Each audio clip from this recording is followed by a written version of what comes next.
Welcome to Choice Classic Radio. With 326 episodes, the new adventures of Sherlock Holmes aired from 1939 to 1950.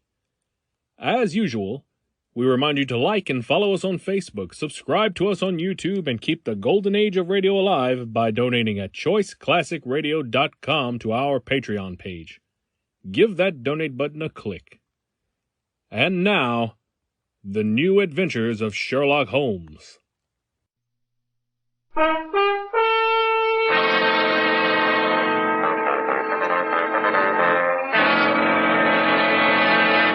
Kreml Hair Tonic and Kreml Shampoo present the new adventures of Sherlock Holmes, starring Nigel Bruce as Dr. Watson and Tom Conway as Sherlock Holmes.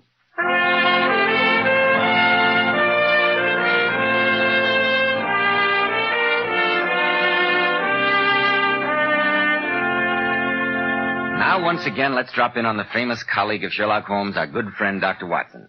Good evening, Dr. Watson. And a very good evening to you, Mr. Bell. I'd almost given up hope of your coming tonight. I know it's pretty late, Dr. Watson, but I saw that your light was still on, so I thought I'd drop in. I'm glad that you did, Mr. Bell. Applying the methods of my friend Sherlock Holmes, I would venture a guess that you're on your way home from the theater. Amazing deduction, Dr. Watson. I'll admit to Mr. Bell.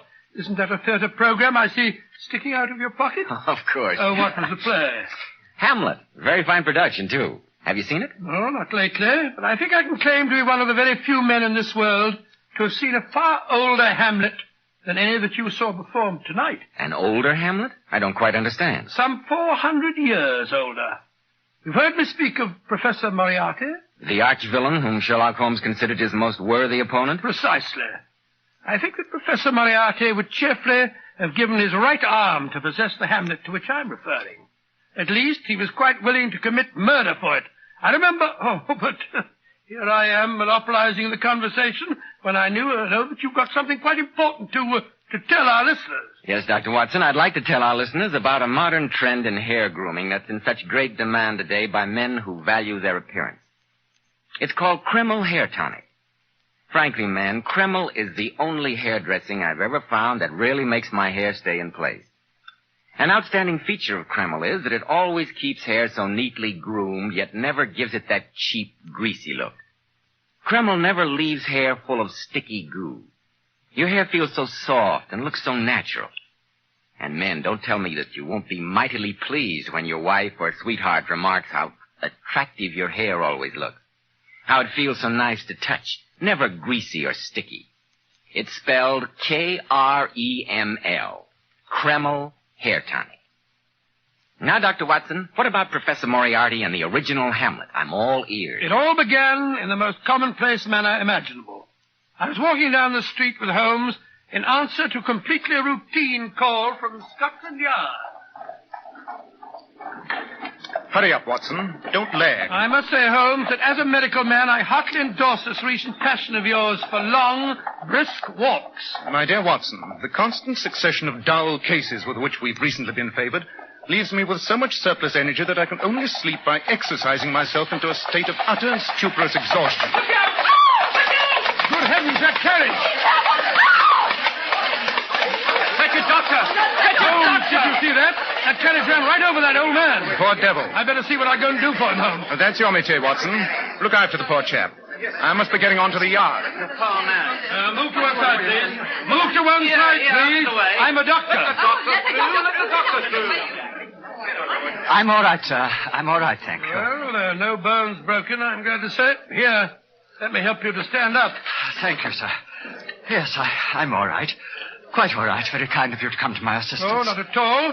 I'm a doctor. At least I picked a good spot for my accident. I see there's a pub right across the way. I hope you'll at least let me have the pleasure of standing you a drink. That's the quickest fee I ever received.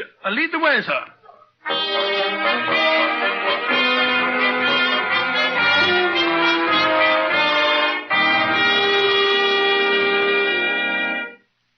Two whiskies and sodas, miss. Right, sir. Allow me to introduce myself, sir. My name's Franklin Burley. Oh, and here's my card, Mr. Burley. Not the Dr. Watson. Oh, you mean the little paper I wrote on the common cold in the last issue of the Lancet? I don't know about that, but aren't you Sherlock Holmes' colleague? Yes, I am. God sent you to me, Dr. Watson. Oh, really? I've been wanting to put my problem into competent hands. What do you mean? I didn't stumble in front of that carriage, Dr. Watson. I was pushed. Someone's been trying to murder me. No, Mr. Burley, I tell you, it's the truth. 2 weeks ago, a wheel came off the carriage that I was driving. A most convenient accident. Last Wednesday, as I was passing St. George's in Hanover Square, an enormous balk of timber fell, missing me by less than a yard. Well, why on earth did anybody want to kill you? Here you are, gent. Oh, thank you. Because I saw it, Dr. Watson. So what? I saw the ghost of the Burleys, which no man may see and live. Oh, no, my dear fellow. After all, this is the 19th century. We're a very old family, the Burleys. Not nobility, but just as old, just as proud, and just as poor. My father left me 2 inheritances. The magnificent Burley Library, which has been in our family for over 300 years, and the Burley ghost. Oh, you needn't look at me like that. I'd always scoffed, too, when I heard tales of the ghost. But a week ago, I saw it in the library. Very well, Mr. Burley. May I ask whose ghost it's supposed to be? The original collection of books in the library was stolen from an abbey expropriated by Henry VIII. When the abbot resisted, he was killed, and it's his ghost that, according to legend, haunts the library. I don't suppose you could describe the ghost? That's where you're wrong, Dr. Watson. I saw it, or him, if you prefer, quite clearly. He was extremely tall, very thin. His forehead a high, pale curve, with his eyes 2 sunken pits of blackness. Gracious me. But most of all, I was struck by the slow, almost hypnotic, constant oscillation of his head from side to side, in a manner which I can only describe as curiously and horribly reptilian. You and Mr. Holmes must help me, Dr. Watson. You must. I can see from your expression that you think I'm merely suffering from delusions, imagining persecutions that do not exist, but I tell you, my life is at stake. Mr. Burley, as a medical man, I'll admit that at least you believe you're telling the truth. Tell me, do you live alone? No, my son lives with me. A good enough sort, though I could wish he had a bit more purpose in life. But his wife... What about his wife? When my son was in Ceylon running a tea plantation, he married a half-caste woman. She's utterly strange, a terrible creature. I more than half suspect she's behind everything that's happened. Rather a weird alliance, isn't it, between your ghost and your son's wife? All right, Mr. Burley, I'll speak to Holmes, if that's the only thing that'll set your mind at rest. It won't be the first time that he's driven a ghost back to its lair.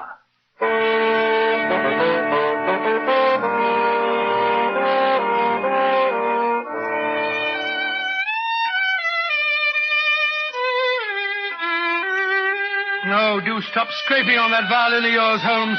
I'm trying to tell you about this poor chap's delusions. I assure you, Watson, you've been receiving my closest attention. So your friend Mr. Burley suspects his son's half-caste wife. Go on. Well, that's all there is to it. I promised him that I'd tell you his story, although obviously the poor man is the victim of a persecution phobia. I wonder, Watson. I wonder. Oh, now, really, Holmes. There are certain definite points of interest. That description of the ghost, for instance. Tall, very thin, high forehead, with a constant oscillation of his head in a reptilian manner. Who does that remind you of, Watson? Remind me of? I don't know. Could it be anyone but our friend Moriarty? Good heavens, you're right. And the library of the nature that you describe might well contain treasures worthy of the professor's highly selected interests. I tell you, Watson, it sounds precisely like Moriarty. The inspection of the library in his ghostly guise, followed by the realization that if he's to secure without suspicion the treasures he covets, their owner's death is necessary. Come, Watson. Stop lounging in your chair. Oh, but where are we off to? Mr. Burley said he was returning to an ancestral home at the seaside in Cornwall. Yes? We shall join him there. It's been too long since I've crossed swords with such a masterly adversary as Professor Moriarty.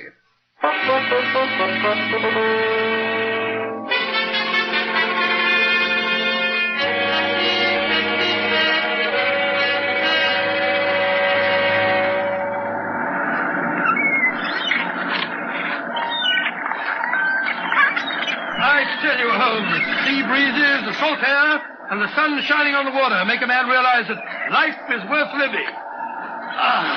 If you don't stop admiring the surf instead of watching where you're putting your feet along the singularly aimless meanderings of this path, you won't have any life left to live. It's a good 200-foot drop to those extremely unpleasant-looking rocks below. Yes, I see what you mean. Say, Holmes, look down there.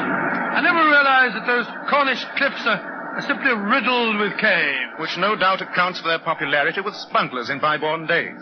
That and their inaccessibility, except from the sea. The path seems to divide just up there ahead of us. Of course, that fool of an innkeeper didn't tell us which fork to take. A problem, Watson, but not one incapable of solution. May I ask how you propose to solve it? Deductive reasoning, I suppose? Not at all. I shall merely inquire the proper direction from that boy who seems to be bird's nesting behind those bushes. Oh. Here, young fellow. Hi, my lad.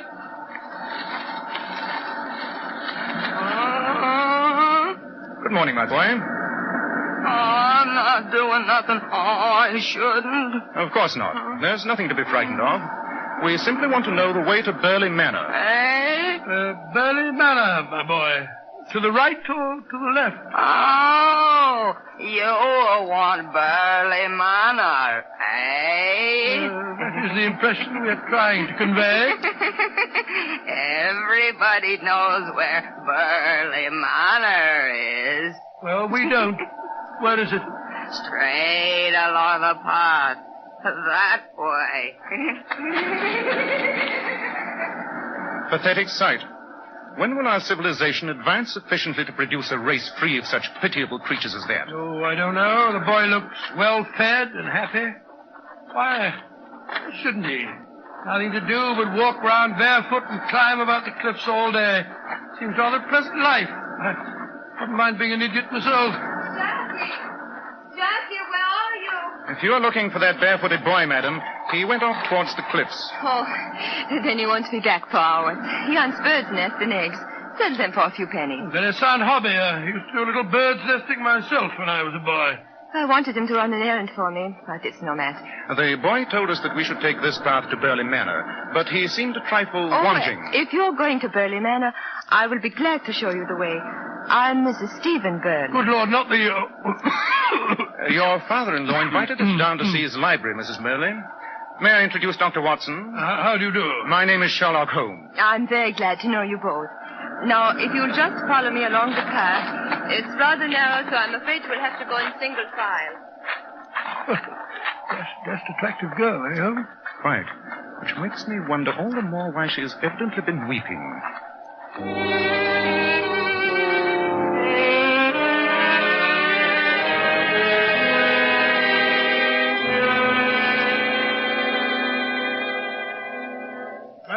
So that's Burley Manor. Impressive-looking old place, I must say. They built them to last in those days. I suppose it is impressive. But is it a house which conveys to you an aura of happiness, Dr. Watson? Well, I can't say that I've ever... Oh, there's Stephen now on the terrace. Lila, where the devil have you been? This is Mr. Sherlock Holmes and Dr. Watson. How do you do? How do you do? Glad to know you. Your father asked them down to see the library. The library? Oh, stacks of weird old books in there. Stuff's never been catalogued. Can't make any sense out of it myself. No, it's not my dish of tea either. Felt like reading Hamlet one night. Found some old black letter thing I could barely spell my way through. And from the little I made out, it wasn't even the right form of the play. Really, Mr. Burley? How was that? Oh, it started out with some sort of a prologue. All about ghosts and revenge. Never saw that in Hamlet.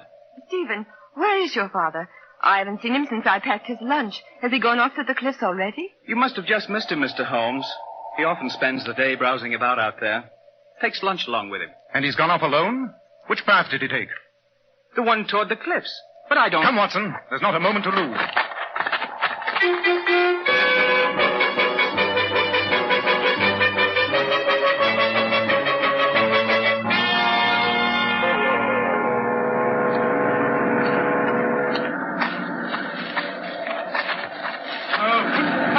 Bushes. I might as well try to hurry through a bramble hedge. I only pray we catch up to him in time. What was all that about Hamlet, Holmes? Only that there is indeed a treasure here, Watson, and one fully worthy of Professor Moriarty's distinguished attention. Treasure? What sort? From Stephen's unseeing description, I deduce that the Burley Library must contain the Hamlet. The Hamlet? Oh, what's that? The original play ascribed to Thomas Kidd, upon which Shakespeare based his version. Not a single copy is known to exist in the entire world, Watson. It would be absolutely priceless. Gracious me. I say, Holmes, look. Up there ahead. I just caught a glimpse of a man's back beyond those trees. It must be Burley. Good. Mr. Burley! Mr. Burley! The wind's blowing towards us. He can't hear you. Hurry up, Watson. We catch him beyond that bend in the path. Great heavens! How appalling. Why, the man's literally blown to bits. As I feared, Watson, we were just too late.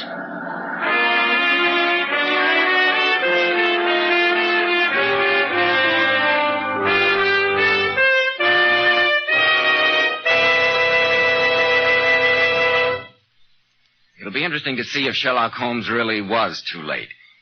But, men, it's never too late to help improve the appearance of your hair. If you're having trouble keeping your hair in place, if it's dry, lifeless looking, why not try Kreml Hair Tonic? Honestly, I think Kreml is by far one of the greatest hair dressings ever discovered. Kreml keeps hair in perfect order from morning until night, with a nice, healthy-looking luster.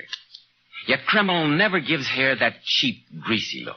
It never smothers hair down with sticky goo, which makes the hair and scalp feel so dirty. In addition, Kreml makes hair a cinch to comb. At the same time, it removes dandruff flakes. It relieves itching of dry scalp and makes your scalp feel so clean and refreshed. Next time you get a haircut, ask your barber for an application of Kreml. In the meantime, buy a bottle at any drug counter. Kreml. Kreml Hair Tonic.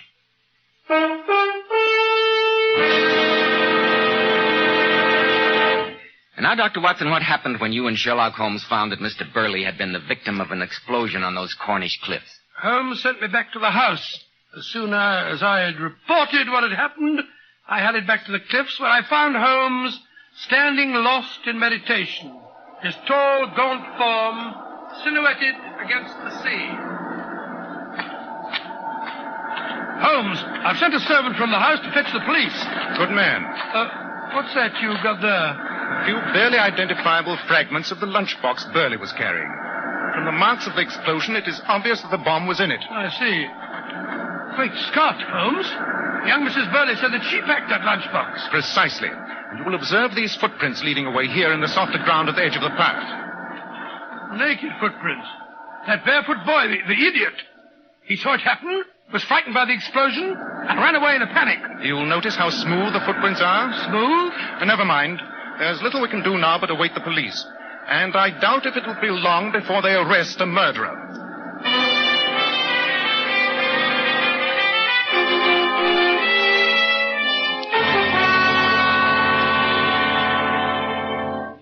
I should like to suggest, Superintendent Maddox, that you broaden the course of your inquiry. If you don't mind, Mr. Holmes, I'll conduct my questioning in my own way.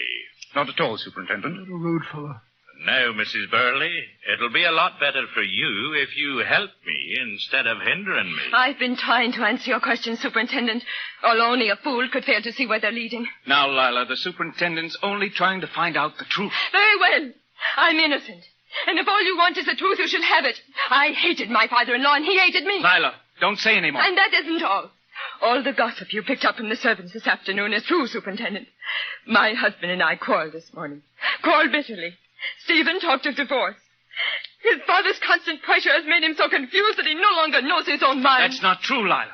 I still love you. So if that's what you wanted to know, Superintendent. Yes. I'm glad he's dead. I hated him. I hated him. I think that'll be quite enough, Mrs. Burley. I shall have to take you with me to the chief constable. The charge is murder. Oh, you're crazy, Maddox. My wife didn't kill my father. The fact that she's told you all these things should be proof enough. I'm sorry, Mr. Burley. I've got to do my duty as I see it. Come along, Mrs. Burley. Very well. I'm ready. I'll come along with you, my dear. No, darling. Stay here and help Mr. Holmes in any way you can. That's the best way for you to help me. She's quite right, my boy. Now, come along, Mrs. Burley. Mr. Holmes, I'll offer you any sum you wish to clear my wife. Your father was my client. I already have a duty to find his murderer. And you think that Lila... I think the superintendent would have arrested her twice as quickly if he had known of the other possible motive. that in revenge she had conspired with Professor Moriarty against your father. Then you're leaving? You won't help me? There are loose ends to clear up, Mr. Burley. I must send Dr. Watson on an errand. As for myself, my first objective is to inspect the famous Burley Library.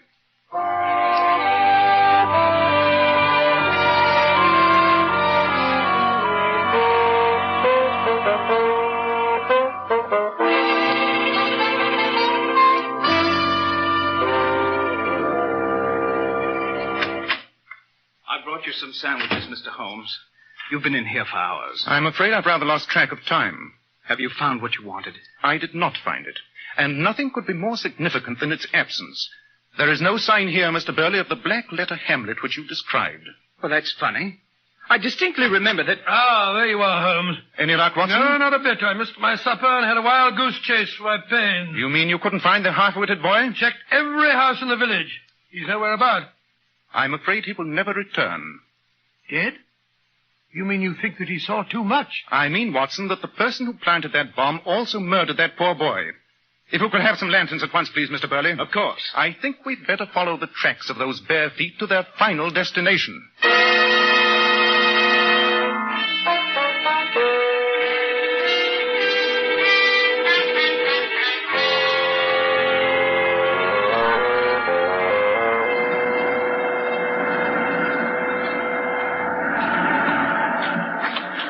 Here, Watson. Hold that lantern over my shoulder, close to the ground. This moonlight isn't quite strong enough to... Ah, that settles it. What is it? This overturned pebble. See? The underside is still moist and discolored. Someone has been here very recently. I must say, Mr. Holmes, I don't believe there's another man on Earth who could have brought us to this spot in the dark. By these minute indications you've discovered. Quite elementary, my dear Mr. Burley. At all events, our tracking's at an end. This path seems to lead right down the face of the cliff. If you call it a path, where the devil does it lead to? If you look over the edge of the cliff... Over here? Careful. It's a 200-foot drop to those rocks below. You see a dark opening some 40 or 50 feet down? One of the caves. Precisely. And except for this extremely precipitous and presumably unknown path, a cave completely hidden and inaccessible save from below by way of the water. Come on. Dark in here. It's very slippery. Careful, Holmes. Look out for loose rocks. Oh, blasted. I nearly wrecked my ankle. Look out, that boat is loose. Good heavens. That just missed me. What price the brisk sea breeze is now, Watson? I wish we were back in Baker Street. There. The worst bit's over. Here's the cave. It's larger than it seemed from above. Hold that lantern high above your head, Mr. Burley. This cave extends back quite a distance, apparently. Ah, there's something white beside those rocks. Good gracious me. It's some sandwiches. Precisely. The remains of your father's lunch, Mr. Burley. But I don't understand. And here, unless I'm greatly mistaken, in this pile of books we shall find the missing Hamlet. Ah, yes, just as I thought. Follow me, Mr. Burley. Keep that lantern high enough so that I may see what's ahead of us. What the dickens are you doing with a revolver in your hand, Holmes? I expect to find it of use at any moment, Watson. Ah, the end of our road. It's my father. It's Burley. He's asleep. But he's wearing Jackie's clothes. Precisely. Wake up, Mr. Burley. No, none of that. I've got you covered. What's the meaning of this? A very clever plot, Mr. Burley. You so hated your half-caste daughter-in-law that you determined to get rid of her before she could bear you a grandchild, even to the lengths of framing her for your own murder. We said that only she could have tampered with the lunchbox. Obviously, we should have thought, Mr. Burley. Only she and you could have done so. Good heavens, Holmes. You mean to say that my father... Under the pretext of some childish game, Burley, you exchanged clothes with that poor boy. We saw him walking along dressed in your clothes. No wonder he didn't answer when I called your name. You watched him as he was blown to bits by the bomb, and then you disappeared. You knew, Holmes, what we'd find here? The bare footprints were smooth, Watson, which should have told me at once that they were the prints of Franklin Burley's feet. The boy Jackie, who spent his days climbing the cliffs, would have had horny, calloused feet. When I realized that, everything fell into place. The ghost in the library. Pure invention. The accident, which doubtless was simply an accident, introduced Burley to you and suggested that I might prove an unimpeachable witness to his ostensible murder by his daughter-in-law. The story of the ghost was simply an ingenious device to pique my interest. All right, Mr. Sherlock Holmes. As long as you're so smart, answer this question. What can you prove? I'll admit I changed clothes with the idiot. I'll say it was just a game. Then he was killed by the trap that had been meant for me. I was panicked and ran away. Yes, panic to the extent of bringing your most valuable books with you, Mr. Burley, the sale of which would be a great help in starting your new life. But there's more to it than that. How does the heir of an old but impoverished family do himself as well as you do? How does a country gentleman secure a well-made time bomb? And above all, how is it that you were able to describe Moriarty so precisely in order to tempt me? You're one of Moriarty's henchmen, aren't you? It's always been a trick of his to use the old smuggler's passages in these caves. Perhaps you're even counting on him to complete your plan. Look, Holmes, look! There's a motorboat coming in towards us. There, standing on the prow, that unmistakable thin figure, that oscillating head.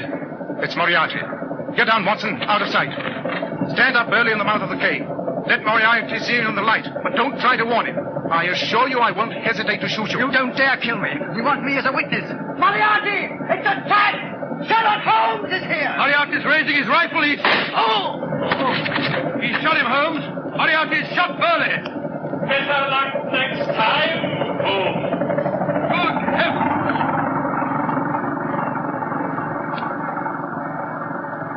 Moriarty has made certain that no one shall turn King's evidence against him. No. Don't try to stand up, man. You're badly hurt. I'm dying. But there'll be no dying words from me for you to use in court. I see where you're looking. You want that Hamlet, don't you, Mr. Holmes? Every scholar, every museum in the world would... Oh, and it's mine. I'll never let it be seen. No one shall have it now. You least of all. I'm dying, and it dies with... Look out, Holmes! Burley, stop! Good heavens, he's thrown himself into the sea. He hasn't a chance on those jagged rocks. Yes, and his body will be washed out to sea before we can get down there. Watson, an irreparable loss. Loss? A confounded murderer like that? I was referring to the copy of Hamlet. I'm afraid it's the most shocking loss to English literature since half of Milton's papers were burned by his cook.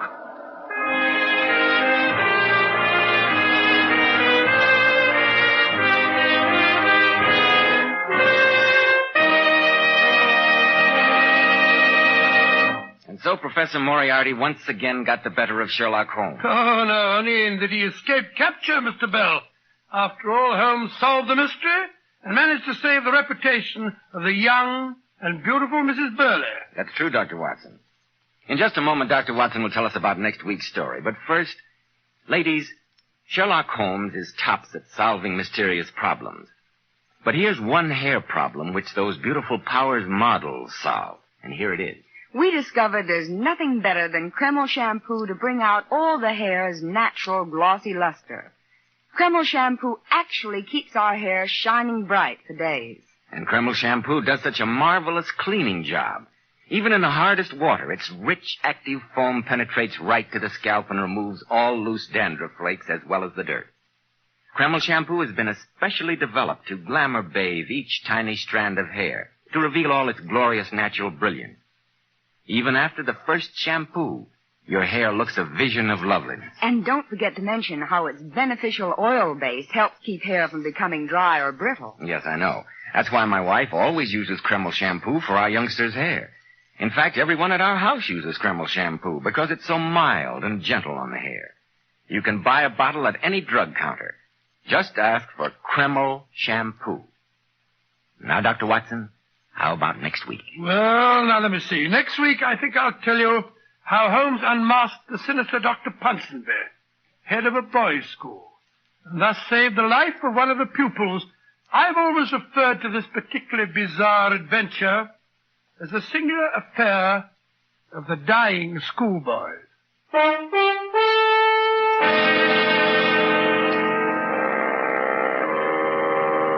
Tonight's new Sherlock Holmes adventure was suggested by an incident in Sir Arthur Conan Doyle's story, The Final Problem. Nigel Bruce appeared by permission of California Pictures. Tom Conway through the courtesy of Eagle Lion Pictures. This is Joseph Bell, speaking for Kreml Hair Tonic and Kreml Shampoo, inviting you to be with us next week at this same time when Dr. Watson will tell us about the singular affair of the dying schoolboys.